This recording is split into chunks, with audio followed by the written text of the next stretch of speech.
Good morning, Boulevard family. And boy, if it hasn't been said before, I think it has. Happy Mother's Day. We're really glad that you are here, all right? Hey, I don't want to get very far into this, if you'll allow me just a second. Don't know if they might be watching a live stream, but I want to say congratulations to Ty and Dee, our third son, and his wife Denise. Had their first child, making her a first-time mom for Mother's Day, and that was last Sunday. Thank you. And just exciting. We spent a couple of days with them this last week down in Edmond. Evelyn, Claire, Evie came in last Sunday evening. This is a picture of 4 days after Uma had spent from 3:15 to about 7:30 in the morning with Evelyn, Claire. And I think at this point in time, Evie knew she needed to smile for Uma. And so this is her. She's a keeper. She's a keeper. We're glad to have her. Well, while I was there, I was reminded of a couple things. I was reminded, first of all, just the incredible, just the difference between generational raising kids. You know, have you noticed just what is one generation that's like, oh, you don't do that, or you absolutely have to do that, and then whatever was you got to do this generation, the next generation is like, oh, you can't do that. That would be the worst thing in the world for that child. I will never forget that Dawn and I, on our first child, somehow we had learned in the parenting class that you don't put baby lotion on a child, not the smell good stuff. You know, the stuff, the Johnson & Johnson stuff they'd been using for decade upon millennium, you know. But all of a sudden somebody decided you couldn't put that on there because it dries their little skin out. And so we were, if we were going to be godly parents, we were sure not going to put Johnson's baby lotion on our first child. So we come around the corner and Dawn's mother is diapering the first child, the first son. And lo and behold, you can't even guess what horrifying thing we found her doing. Yeah, in the dark, putting Johnson's baby lotion on our child. Well, of course, we came uncorked. What are you doing? How you can't do that? And I still remember, the look of my mother-in-law as she looked at us, being about, 7 hours new parents or whatever. Things change. Something else that changes. We came into the delivery room just an hour and a half or so after Evelyn was born, and honestly, Denise looked like she was going to the prom. I mean, hair done, no sweat. Just looked amazing. Now, I'm not saying that Dawn didn't look amazing after the birth of our sons. But I would compare it more to like she looked more like a victorious Olympic runner. Joy and all that's there, but she had been through the ringer. And so we had gone through these Lamaze classes, and Lamaze, it was all, we grew up in or we were raising kids in Lamaze is in, epidural, bad, drugs, bad, Lamaze in, everything healthy for the baby, And so, man, we bought in hook, line, and sinker. And so I still remember, of course they teach the dad coaching things, and you've got the little screen and you're supposed to coach your wife through these different labor pains, And so one of the things they taught us to do was, as you watch the little thing on the screen, you would say, you remember Dad? Peeking, peeking, peeking, peeking. Ebbing, peaking. This was supposed to make the mother feel better. Finally, my wife, who is an incredibly patient person, self-sacrificing, all those kind of things, I will never forget, she finally looks over at me through gritted teeth, flames coming out her eyes, and says, I think I know when it's peaking. Please quit telling me when it's peaking. Okay, I'm just going to go for a drink for a second. Now, I don't know if we're doing Lamaze anymore, but the day of epidurals and drugs is back in, and so they look like prom queens. It's all different. I was reminded of that. I was reminded also of the idea of just the pressure again. Just the pressure on young couples, on young mothers to with mama blogs and social media and mama magazines and all that pressure. And on top of that, here at Boulevard we do a family month when we talk about parenting and all that kind of stuff. And I know sometimes you probably walk out of here just feeling like you've just had it laid on top of your shoulders, and never our intent, but I know it comes across that way. And so there's all kinds of these pressures, and we really, on this Mother's Day, moms, we want to champion you. We realize that's a God-given role, and it's a tough role. I had a young one of our young guys yesterday that I spent the day doing some work with, and we got talking about moms a little bit, and he said to me, and he said, Steve, he said, I'm convinced that the role of a mother is the absolute most difficult, hard, thankless job ever. And he said, my wife probably doesn't even have an idea of how much I admire her and respect her for the care that she has to gives our kids, and how just relentless it is. And he caught that. He measured that out, and that is so true. There's so much pressure to deliver. We want to champion you. We want to encourage you today, and hope that you walk out of here encouraged of the role that God has given you. And if you'll allow me to, for just the next couple of minutes, moms and the rest of you can listen in. I want to challenge you to something that has been on my heart for a while, and I believe is the heart of God, also. Well, what I want to challenge you to this morning is something, again, that I don't want to burden you. It is this. It is that I challenge you to raise your children, to release them. To raise them, to release them. And by that, I mean that we raise them to release them is parenting your child or your children in a way that prepares them for responsible adulthood and God's ultimate destiny for their life. Preparing them for responsible adulthood and God's ultimate destiny in their life. And I think, honestly, that is exciting.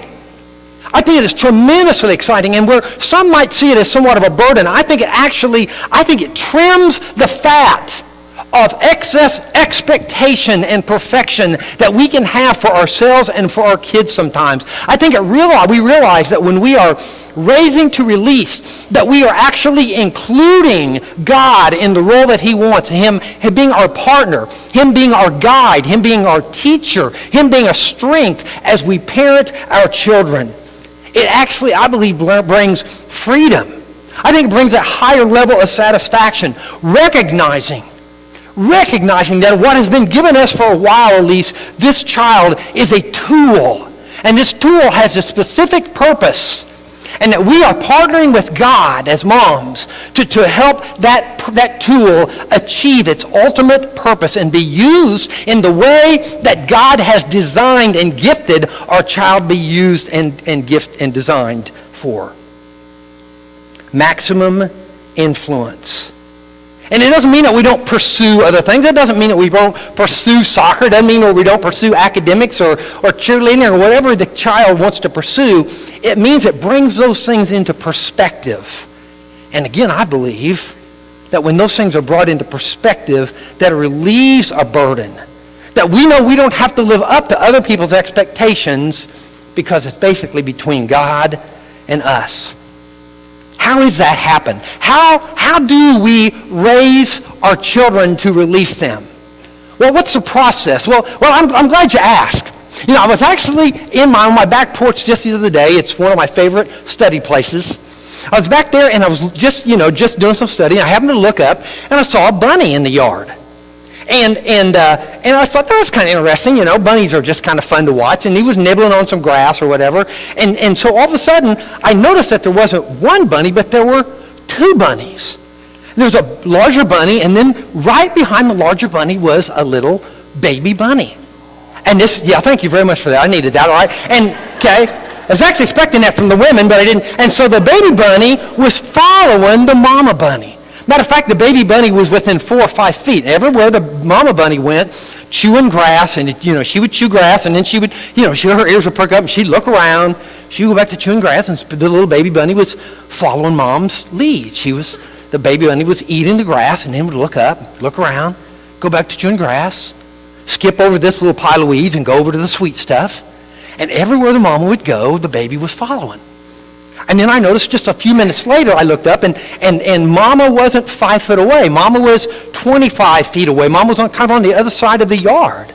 Baby was doing her thing. Looked up about half an hour later, and guess what? They had left my yard, and they'd gone in the yard behind me. And I look over, and I noticed the bunny. And the bunny was just the baby bunny, and the baby was in this far side of the yard, and I didn't see the mom anywhere. And I got up, I kind of wanted to see what was going on, and I walked over, and sure enough, the mama bunny was under a little cedar tree.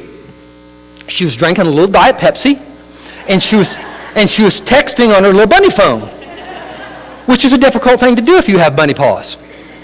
And so I thought to myself, what a crazy, cool parenting thing. What a time just to, here I am talking about this, and I'm watching it unfold before my eyes, but I wanted more. And so I kind of sauntered slowly over to the mama bunny, just got as close as I could. And I said, what's up, Mom?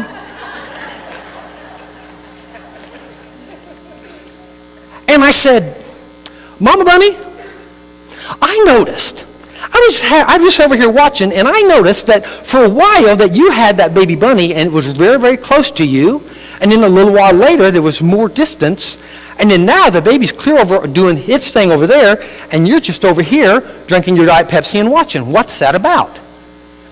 And she said to me, we've learned in the bunny parenting world that you have to teach them what to eat, and you have to teach them when to eat, and you have to teach them when to look around and know that things might be in danger and what to stay away from and where to go and all those kind of things.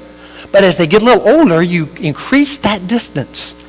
You continue to increase that distance. And we realize that if you stay close to that bunny all the time, that little bunny never learns on its own really what to eat and when to look up, because it's relying on you all the time. And I said, that's very interesting. I said, do you have a name for those? She said, yeah, we call them helicopter hares. And I said, well, tell me about these helicopter hares. And so we continued to have this conversation. And what I realized was the idea of helicopter parenting, that phrase was actually started by like a child psychologist way back in '69. It's not a new concept. It just kind of caught on because it seems like it's becoming more and more of a thing.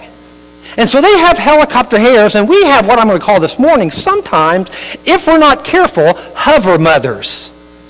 And you know what happens is, and I understand this because I'm just holding this little Evie in my hands this last Wednesday and Thursday, and they're defenseless. And you just vow yourself to and commit yourself as a parent or a grandparent to take care of them, and they're defenseless, and you want to protect them, and you're going to do everything you can to take care of them for their welfare. The problem is they continue to grow, but your commitment to protect stays there, and they grow, and it becomes more difficult to know just how much to be there, doesn't it? Just how much to protect, how much to release.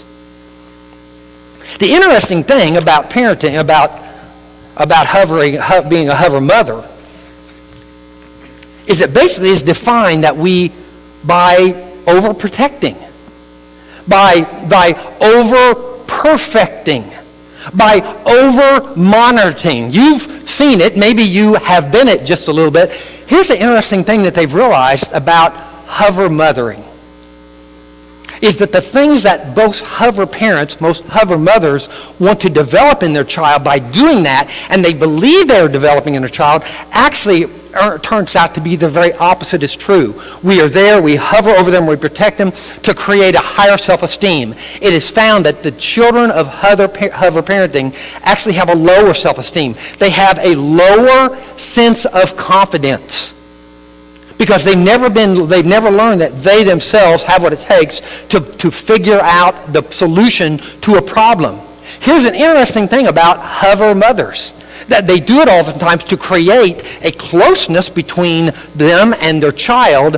In reality, what they found out happens is that it creates actually an emotional distance. The child at some point in time gets tired of being hovered over, and actually those children of parents who don't hover are more prone to call out to their parents when they need help with something that they can't figure out on their own. It just doesn't work very, very well. Yeah, you may struggle with being a hover mother. If you're the parent who will only allow your child to play on the playground where there's plastic mulch on the ground, you might be a hover mother. If you possibly have an older child and you just booked a honeymoon for them and you booked 3 air tickets and lodging for a king-size bed and a double, you might be a hover mother.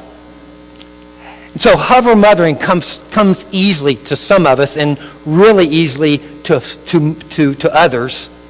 And it's a difficult thing to kind of break away from that sometimes. You have to ask yourself, am I a hover mother? Am I a hover mother? Am I over-monitoring? Am I over-protecting? Am I trying to keep my child from failing in every situation? There's this mother, her name was Hannah. She raised several children, and one of her sons, especially, it seemed like she and her husband really took intentions of allowing her son to have some independence. So see, as parents, one of the things we have to do as we raise and release is that we have to give our child more rope. And as they get older, little by little, we give them more rope. We know children can do sometimes rough things with too much rope. There are some fears that have to be relieved, but we give them continually more rope as they get older. Hannah and her husband were giving their child rope as he grew up. And he even writes in his memoirs that he was able to, he probably went further on his own. He'd get in a wagon or he'd get on a horse, and he was allowed to go distances to see relatives or friends sometimes. And sometimes he would get in these situations in these trips, and he'd have to think through it on his own. At one point in time, her son decided he wanted this particular pony. His dad had already offered a certain amount of money for this pony, and the owner of the pony, a Mr. Ralston, wouldn't take the money, wouldn't take his bid. And so the son says, "Dad, I really want the pony." And so his dad says, "Well, you can go and try again, and here's what I want you to do." He said, "You can offer $20. If Mr. Ralston will not take the $20, offer $22.50. If Mr. Ralston will not take the $22.50, offer the $25. So the son goes to Mr. Ralston, his neighbor, who has this pony that he so wants. And he says, "Mr. Ralston, I would like to buy your pony. And my papa says that I am to offer you $20. But if you will not take the $20, I am to offer you $22.50. Mr. Ralston, if you will not take the $22.50, Papa says that I am to offer you the $25. And the son says in his memoirs that it would not take, as he says, a Connecticut man to guess how much the final agreed price on the pony was. The son went through several situations. At one point in time, he came to this torrential, raging river. And he knew he had to get across on the other side because there was a woman he loved that he wanted to go visit her. And he makes note in his biography that when he came to there, that he knew there were several options, and that he had grown to the place where he knew that he could think through situations and think through options. And the word quit was not in him. He knew he would find a way. And he seems to insinuate in some places on his biography that he was connecting this ability to think through tough situations with the fact that he was given rope and more rope growing up as a child. Now, I don't know how wise getting on the back of your horse and riding across a river to see the woman you love was, but that's what he decided to do, and he made it. All kinds of situations this young man went through in his career as he went up through the military.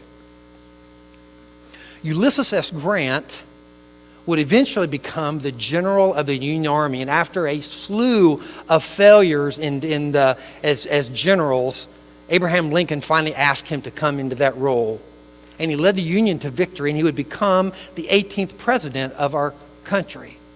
And along the way, if you see the things that he was good at, if the things that he succeeded at, it usually came back to the fact that when presented with a tough situation, he was able to come up with a solution on his own, looking and marshaling the resources that he had. Why? Because Hannah, his mother, and his father had been parents who had given him rope, raising him to release him to the responsibilities of adulthood and the ultimate destiny of God in his life. You know, there's another Hannah. You'll find her story in the book of 1 Samuel. She's referred to many times at Mother's Day. She's been the subject of probably most of Mother's Day sermons. But I think it bears, again, maybe repeating. Maybe you don't know the story. It seems Hannah was the wife, one of two wives, of a man by the name of Elkanah. And Elkanah had Hannah, whom he loved dearly. And he had another wife named Peninnah, and Peninnah had children. And for whatever reason, God had closed the womb, it says, of Hannah.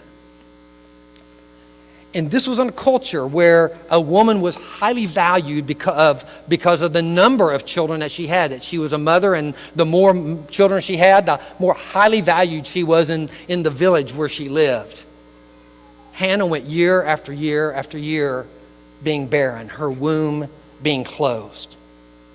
And to get a little bit of an idea of what she was going through in her life, it says, because the Lord had closed Hannah's womb, her rival, Peninnah, kept provoking her in order to irritate her. This went on, catch this little phrase, year after year.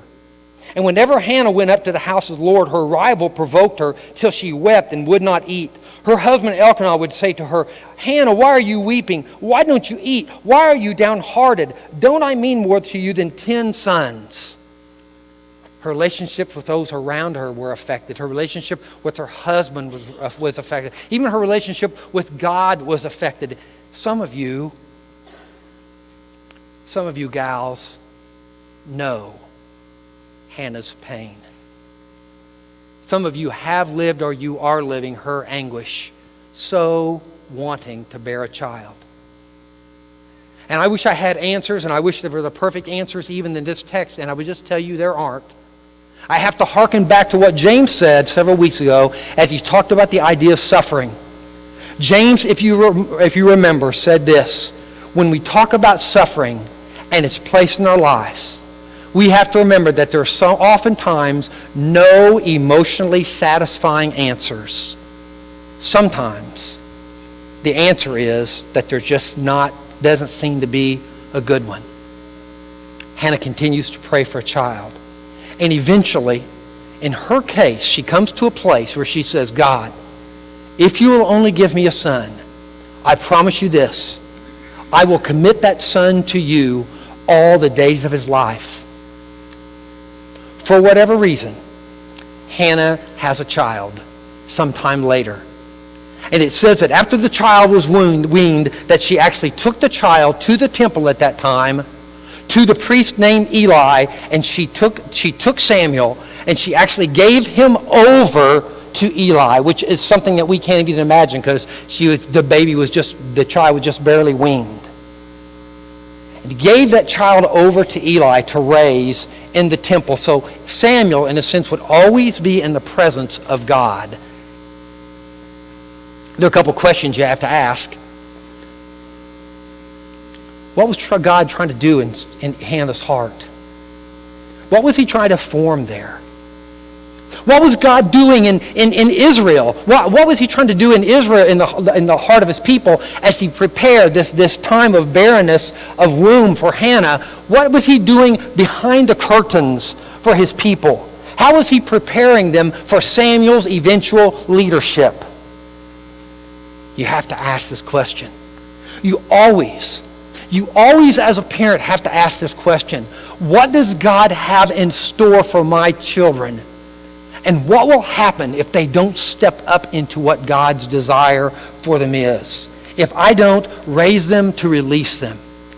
And all those kind of answers, some of those answers are right there. I encourage you to take a look at that. It is a fascinating chapter and a fascinating book talking about the spiritual leadership that Samuel offers Israel during this very, very dark spiritual time. God brought Samuel to Hannah, and Hannah, trusting God, placed Samuel back into God's hands. If we want to be the type of mother that raises to release, well, first of all, we have to give that child continued more rope. We also, it is a process, moms, of learning on a daily basis, and it's a journey. It is a journey to trust God and to live knowing that our child belongs in the hands of God. We always have something for our child, don't we? I mean, we were born to protect them. We were born to protect them. We have a plan for them, don't we? We have a place that we eventually, if we're honest, we see them being at some point in time. I hope he's a doctor. I hope he is, whatever it might be. I hope she's able to teach in college, to use her gift. We have a plan. We even have people that we have in mind that they might rub shoulders with and be friends with. Let me frame this a little different for you this morning. God is their protector. God has a plan for your child. God has a place for your child. God even has a people for your child. And so as mothers who are raising to release, I challenge you this morning to come to a place where you will submit your plans, your plan of protection, your plan of a place, your plan of a people.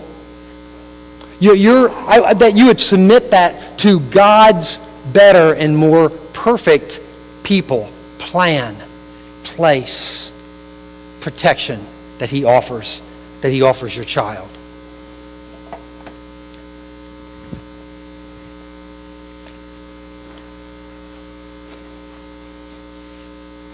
So here's a question for you.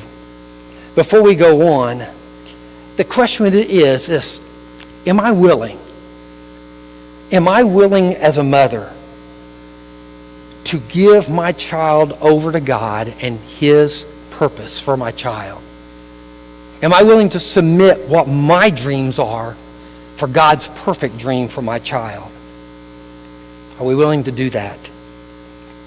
Well, I think it takes giving our child rope. I think it takes trusting God and learning that our child is God's. But there's something else that I think it takes. Probably over the years, as I talked about parenting and families and stuff on my own, you probably heard me talk more about my dad in some ways, more than my mom. My dad's the more verbal one in our house. Someone's always got to be, the talker. Someone's usually the more quiet one. My mom's probably the more quiet one, although at times more forthright in what she does say. She's got a little Scottish blood in her, I think. All right, and so I don't talk a lot about my mom. My mom, like many of you moms, my mom has been over the years sacrificial. My mom has been selfless. My mom, like most moms, have been the one who's been up in the middle of the night, taking care of me and my siblings when I was sick, just being there. Not needing a lot of thanks, or not asking for thanks at least, just being there. I remember being a small boy and having getting a cold, and my mom used to not only do the old Vicks Vapor Rub. Who likes Vicks Vapor Rubs? The Vicks Vapor Rub thing, but she did this thing that was absolutely amazing. I don't know if you guys encountered this or not. My mom would take like a little towel, and she would put it on like a heating plate, and she would wait till it got nice and warm, and then she would put that on my chest.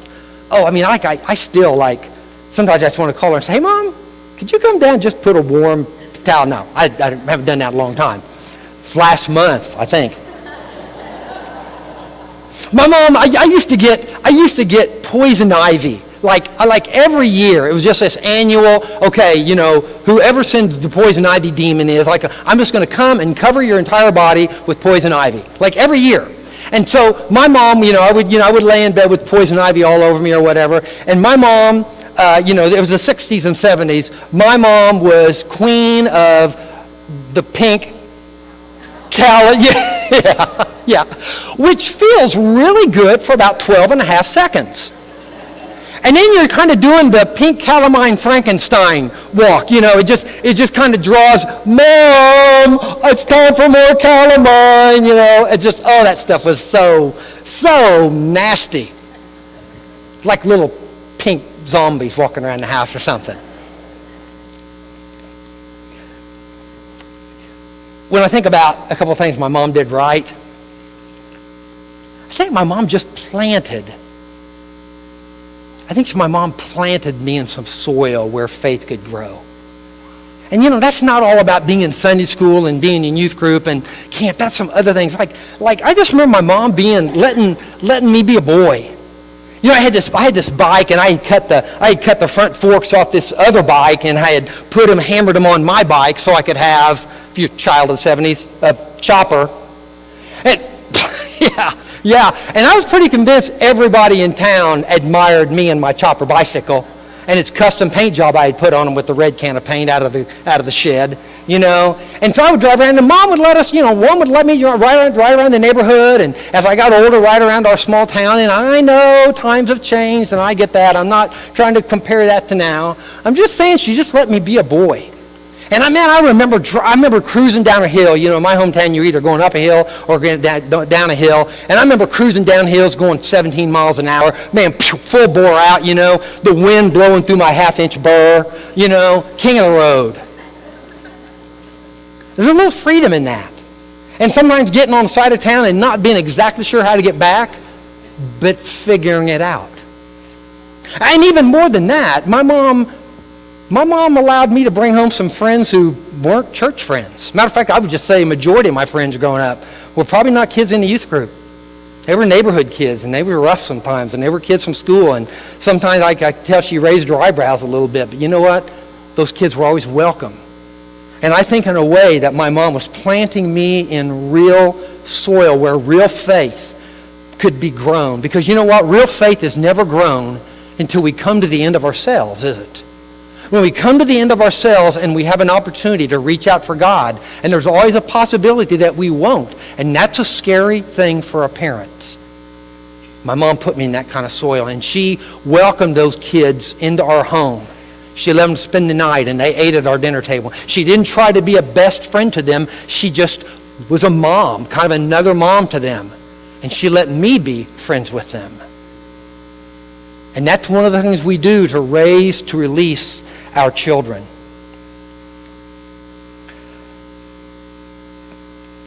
We give them rope. We learn to trust God, Mom, and learn to realize and live with the fact that our children are God's, and we're just stewards, we're just managers. And we tried our best to plant them in soil where real, true faith can be grown and lived out. My challenge is this, that we will raise our children to release them, moms. That we'll do away with hover mothering, and we'll raise them to release them. One of our core values here at Boulevard is this, that healthy families create healthy communities. Healthy families create healthy communities, and we want our children to be raised in a way that they go out and are responsible adults with real living faith, and that they can create and they can be a part and they can cause this community or whatever community they settle in to be a more healthy community. Here's my practical thing I want you to do for me, if you would. Get out a pen real quickly. Get out a pen, reach in that purse, reach way down deep, down to your elbow. Fish around a little bit.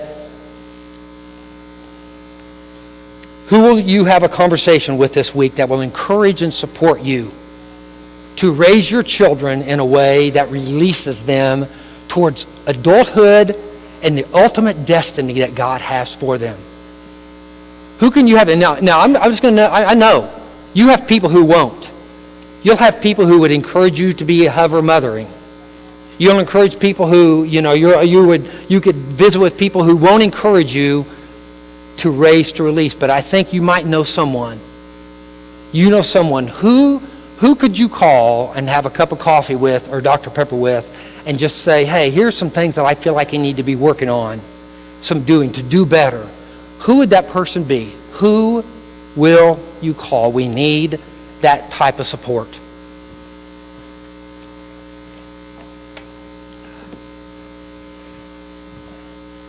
God doesn't just have a plan for your children. God's got a plan for you if you're sitting here today. I don't know where you're at. God does in more ways than one. We are not born God's children. We make a decision to make Him our Father and us His child. We do that. We do that only through the fact that He has given His only begotten Son, Christ, on the cross, and His death removes our sin, which allows us to come into a relationship with God, the removal and forgiveness of our sin. That's how that happens. God protects us at that point as His children. He watches over us. God has an ultimate plan for us, for you and I. God has a place, not only here on this earth, but God has a place in eternity prepared for us, those of us who become His children. And you know what? God's got a people, folks. God's got a people for your child, and God's got a people for you. Maybe you just walked in here for the first time. Maybe you've just been coming for a couple of weeks. We'd love to be your people. We'd love for you to allow us to become your family, your support system. A people who support and encourage you and walk with you in your journey. I encourage you this morning to accept the protection and the plan and the place, the people of God. I invite you to become a part of God's family, and I invite you to become a part of this Boulevard family as we journey along, helping families to be healthier so that our community and our world can be a better place. Won't you come as we stand and sing this morning?